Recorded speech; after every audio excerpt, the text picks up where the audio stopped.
In this video I'm going to show you how fund analysis can help you to choose a better fund for pension drawdown.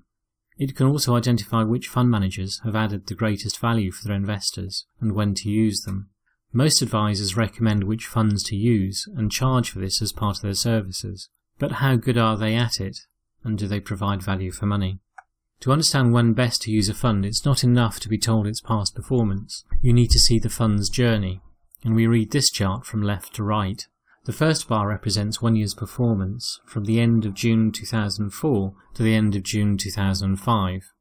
The next bar is also 1 year's performance, but for a period commencing 1 month later, and we repeat this process until we have 10 years of investment history finishing at the end of June 2014. The maximum growth over 1 year was 33%, and the greatest loss was 29%.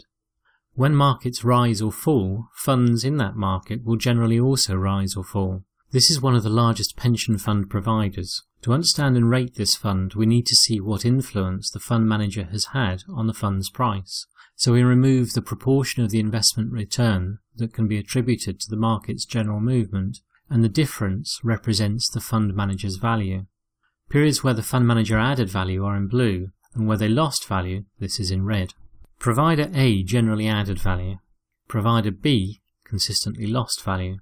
Provider C generally lost value and their performance is getting worse. Provider D can be better understood when we show the average fund in the background. The peaks and troughs coincide, which means that when the sector has had good growth, the fund outperformed the average. Then, when the sector made a loss, we can see the fund underperformed the average. It therefore had a geared relationship with the sector. So how might this help you to choose a fund for your drawdown pension? This depends on where you are in the pension planning cycle. If you're accumulating a fund and regular investments are to be made over an extended time period, the volatility of an investment can be used to the investor's advantage. When a fund falls in value, the same payment into a fund buys more units. The average price paid for each unit would therefore be reduced, as more units are bought when the price is lower. This is called pound cost averaging.